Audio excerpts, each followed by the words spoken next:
बिस्मिल्लाहिर्रहमानिर्रहीम। अस्सलामुअलैकुम। Welcome to all of you again in biology class. I am Sumaira Manzoor from T2. Students, I hope you all will be fine and in good health.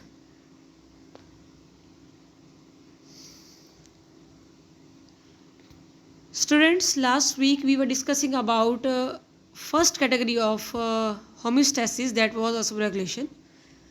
Today we are going to discuss another category of homeostasis, that is excretion. And we will also discuss excretion in plants. What is excretion? Excretion is defined as another category of homeostasis, which is elimination of metabolic waste, particularly nitrogenous waste, out of body of an organism.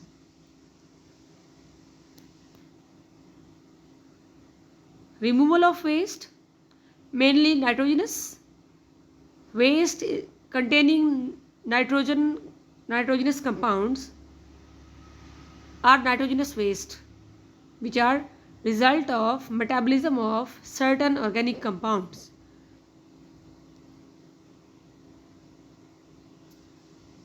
Question is how these nitrogenous waste are produced, that are included in excretion. The excretion is actually mainly removal of nitrogenous waste. Question is how these nitrogenous wastes are produced in the body. So use of organic compounds produce different types of waste in the body. For example, when carbohydrates are used by body of an organism, then CO2 and H2O with great amount of energy are released. You know this catabolism you have discussed in first year in bioenergetics chapter number 11 in detail. When carbohydrates or lipids are broken down, then carbon dioxide with water with great amount of energy are released. And when proteins and nucleic acids are broken down in body, then nitrogenous waste in different forms are produced. So what is actual source of nitrogenous waste? So that are proteins and nucleic acids, not carbohydrates and lipids. That are not dangerous. Nitrogenous waste are dangerous. These nitrogenous waste, if they are concentrated and stored in cell or body, then they proves highly toxic. So in order to get rid of those toxic materials, all living organisms excrete. That is, so excretion is essential property of organisms. Nitrogenous waste metabolic waste में सबसे ज़्यादा नुकसानदेह है, carbon dioxide और पानी नहीं, जो कि लिपिड्स और कार्बोहाइड्रेट्स से रिजल्ट में आ रहे हैं। नाइट्रोजनस वेस्ट जो प्रोटीन्स की मेटाबॉलिज्म से कैटाबॉलिज्म से सामने आ रहे हैं या न्यूक्लिक एसिड्स के ब्रेकडाउन होने से सामने आ रहे हैं, वो वेस्ट अगर सेल में जमा रहते हैं, स्टोर रहते हैं, तो वो ख़तरनाक हैं। अगर वो उनकी अमाउंट हद से ज़्यादा बढ़ जाती है तो वो डेंजरस है, उनका वो टॉक्सिसिटी प्रोड्यूस करेंगे, सेल को ख़राब करेंगे। इसलिए उन नाइट्रोजनस वेस्ट को ठिकाने लगाने के लिए this is basic property of all organisms that they excrete, means remove their nitrogenous waste. So we can say excretion is essential property of organisms. Now moving toward second part of today's topic, that is excretion in plants. Today we have discussed about what is excretion. So excretion is removal of waste, mainly nitrogenous, out of body. Now question is, what about excretion in plants? In plants, excretion mechanism is different from animals. What are excretory products in plants? क्या plants में भी nitrogenous waste होते हैं? तो नहीं, plants के nitrogenous waste की category कुछ different है. What are excretory products in case of plants? Oxygen, carbon dioxide and water are main waste or excreted products in plants. Oxygen, how oxygen is act as excretory product? Oxygen in autotrophic mode of nutrition, in autotrophic mode, it looked as excretory product of photosynthesis. Photosynthesis के नतीजे में बनने वाली oxygen कुछ तो plant body plants use कर लेंगे खुद की रेस्पिरेशन के लिए, और जो एक्स्ट्रा बच जाएगी स्पेशली डे टाइम में, फोटोसिंथेसिस तो हो ही डे टाइम में रही है, तो फोटोसिंथेसिस से बनने वाली ऑक्सीजन जो उन्होंने रेस्पिरेशन के लिए इस्तेमाल करनी थी कर ली, उससे एक्सेसिव या अगर नहीं भी इस्तेमाल करें तो एक्सेसिव अमाउंट में, एक्स्ट्रा अमाउंट में ऑक्सीजन रिलीज होगी, वो प्लांट बॉडी के लिए चूँकि एक्स्ट्रा है, so may be termed as excretory product for plants. Likewise, CO2, that is waste product of respiration, and water, that is waste of both organic and inorganic compounds, produced in different metabolic and catabolic and anabolic reactions. And excretion of gases and water, अगर हम बात करें inorganic और organic compounds को छोड़ के gases और water के हवाले से, CO2, H2O और वाटर के हवाले से, तो plants remove their gases by gas exchange और excrete their gases by gas exchange, that is done by stomata opening, and water is lost through transpiration or stored in cell that maintain turgor within the body. Gases तो वो exchange कर लेंगे stomata की opening से और closing से, और extra पानी जो बचेगा वो ट्रांसपायरेशन से प्लांट्स बॉडी से बाहर निकालेंगे डे टाइम में, या बॉडी में स्टोर कर लेंगे टर्गर प्रेशर क्रिएट करने के लिए, वो प्लांट बॉडी को काम आएगा, स्पेशली यंग स्टेम में और सब लीव्स में. अब आते हैं ऑर्गेनिक और इनऑर्गेनिक कंपाउंड्स की तरफ, जो भी प्लांट्स के एक्सक्रीटरी प्रोडक्ट्स हैं, like wise with water and gases. तो excretion of these organic and inorganic compounds, how they are excreted out of the body of plants. So plants produce various compounds, organic or inorganic nature, which are either stored or removed out of plant body. We will discuss about how these waste of different nature will be excreted out of body or stored in body. Stored इसलिए कह रहे हैं, देखिए हमारे घरों में दो तरह का वेस्ट होता है. सपोज हम एग्जांपल लें, तो वो वेस्ट जो डेली बेसिस पे हमारे घर को नहीं चाहिए, हमें डिस्पोज ऑफ करना है, कूड़ा वगैरह, छिलके, इस तरह की चीज़ें, किचन का या वैसे घर का, तो हमें डेली बेसिस पे रिमूव करना है, घर से निकालना है. नहीं निकालेंगे तो काम ख़राब हो जाएगा, घर में कूड़ा जमा हो जाएगा.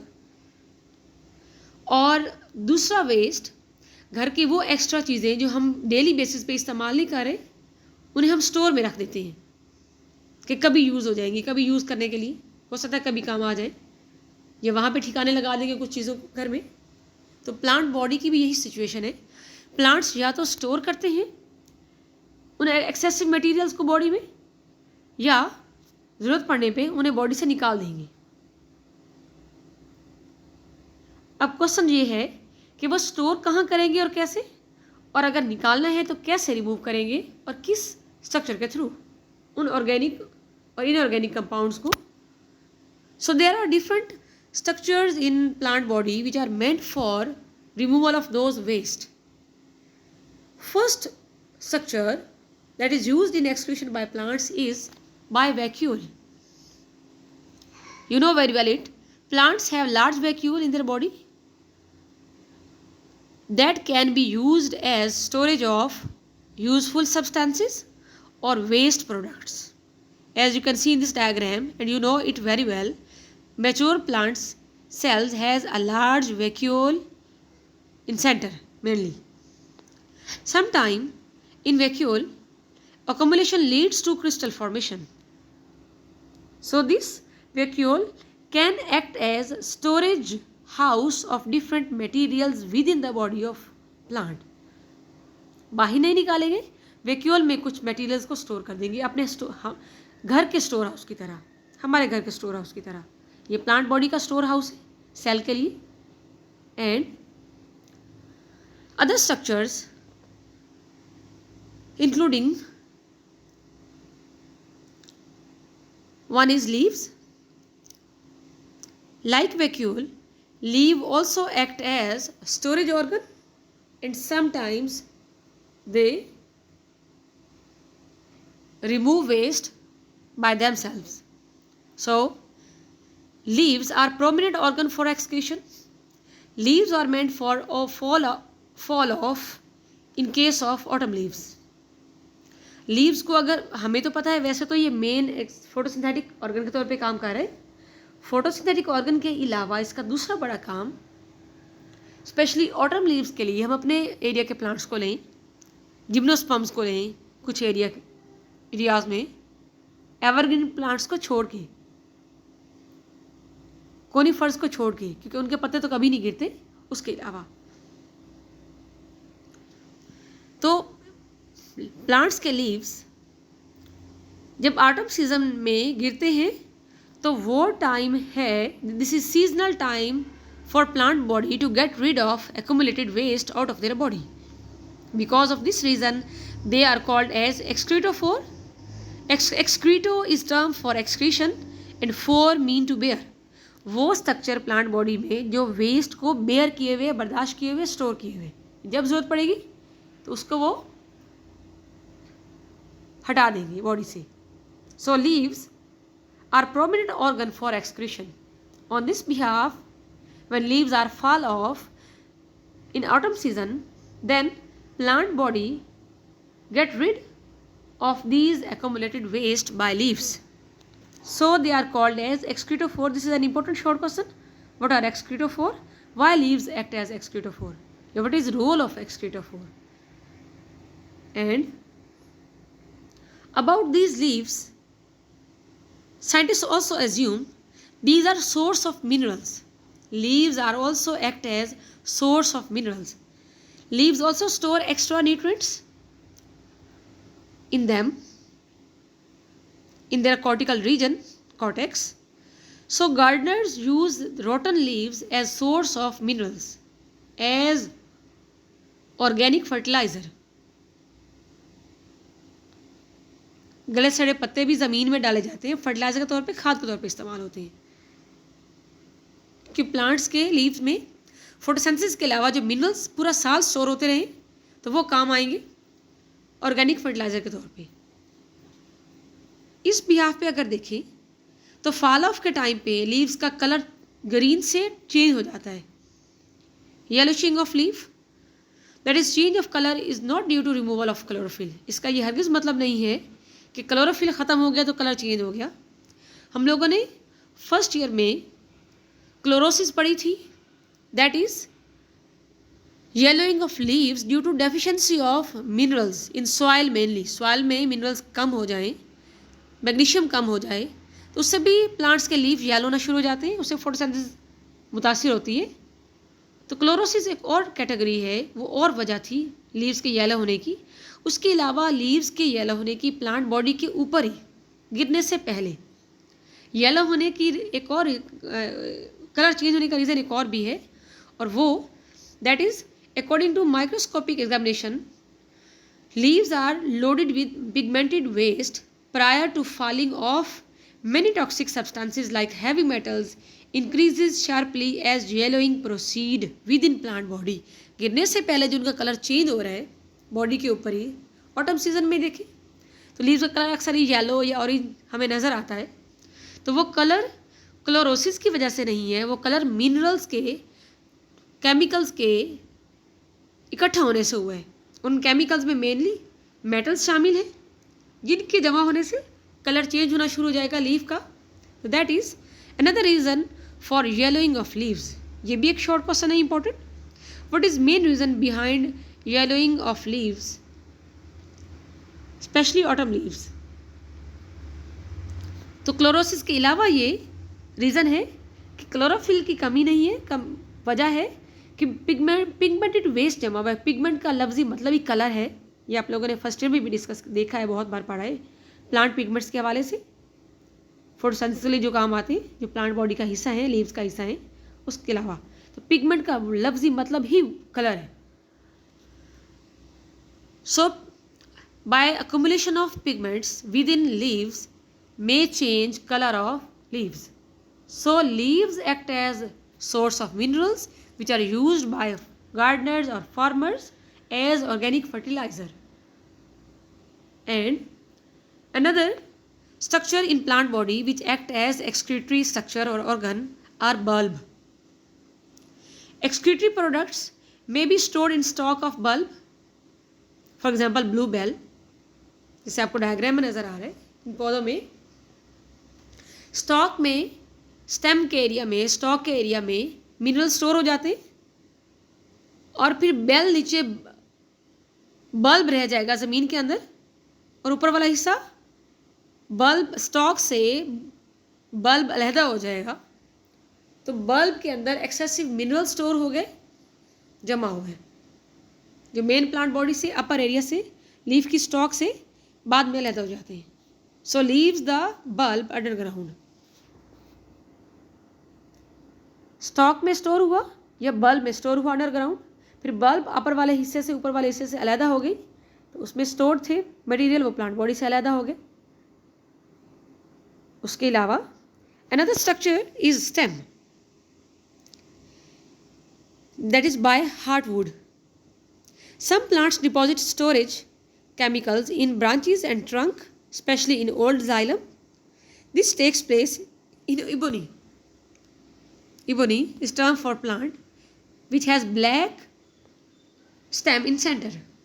Ebony is actually those plants which store substances in their xylem and appears black in center. जैसे आपको डायग्राम में नज़र आ रहा है, अगर हम प्लांट की स्टेम देखें, जैसे ट्री की, तो उस स्टेम के हमें दो वाजे, जैसे डायग्राम में नज़र आ रहा है, स्टेम के दो वाजे क्रॉस सेक्शन है, ये स्टेम का दो वाजे हिस्से नज़र आ रहे हैं। अंदर वाला हिस्सा डार्क कलर का है, सेकंड डायग्राम में तो बहुत ही डार्क है, वो इबोनी है, और बाहर वाला हिस्सा लाइट कलर का है। लाइट हिस्सा वो है that is actually conducting xylem. Xylem वो वाला जाइलम या प्लांट या स्टेम का वो वाला हिस्सा जिससे अभी भी कंडक्शन रूट से लीव्स तक हो रही है। स्टेम का वो हिस्सा जो जिसमें कंडक्टिंग जाइलम है, कंडक्शन का काम कर रहा है, मिनरल्स को, पानी को ट्रांसपोर्ट करवा रहा है ज़मीन से ऊपर तक, वो हिस्सा जाइलम स्टेम का सैपवुड कहलाएगा। और सेंटर वाला हिस्सा डार्क हार्डवुड कहलाएगा। On the behalf of its colour appearance उसको हार्डवुड कह रहे हैं। This is non conducting part of xylem, that is old xylem, जब मज़ीद कंडक्शन में हिस्सा नहीं ले रही, ट्रांसपोर्ट नहीं करवा रही मटेरियल्स की, इसलिए ये हार्डवुड कहलाएगी। तो हार्डवुड वाला हिस्सा कुछ प्लांट्स में बहुत ज़्यादा ब्लैक हो जाएगा, वो प्लांट्स जिनमें स्टेम एक्स्ट्रा ही ब्लैक हो गई सेंट्रल पार्ट, तो ऐसे प्लांट्स को इबोनी कहा जाता है। बहुत सारे प्लांट्स इस टाइप के हैं। कीकर आम पौधा हमारा, वो भी इसी किस्म का है, वो भी इबोनी की कैटेगरी में आता है। शीशम कीकर इसी कैटेगरी में आते हैं। And last is another structure that is also used by plants for storage of or excretion of waste are roots. Some plants actively secrete chemicals in soil which occasionally used as weapons, act as competitors with other plants. For example, conifers. In hilly areas, gymnosperms, hill area के plants का root बहुत लंबी और फैली हुई होगी, जैसे इस डायग्राम में आपको नज़र आ रहा है। ऐसा इसलिए वो केमिकल्स रूट्स में स्टोर करते हैं और फिर रूट से नियर बाय सॉइल में पास करते हैं। तो वो नियर बाय सॉइल में पास करने का मकसद ये है कि आसपास कोई और प्लांट ग्रो ना करे और मिनरल्स को इनसे शेयर ना करे, इसी को सारा मिनरल मिले और तेज़ी से ऊपर बढ़ता जाए, ग्रो करता जाए। इनकी रूट्स बहुत ज़्यादा लंबी होती हैं, उतनी ही स्टेम ज़मीन से ऊपर जितनी रूट्स इनकी ज़मीन के अंदर है। रूट्स भी अच्छी खासी लंबाई में है और स्टेम भी।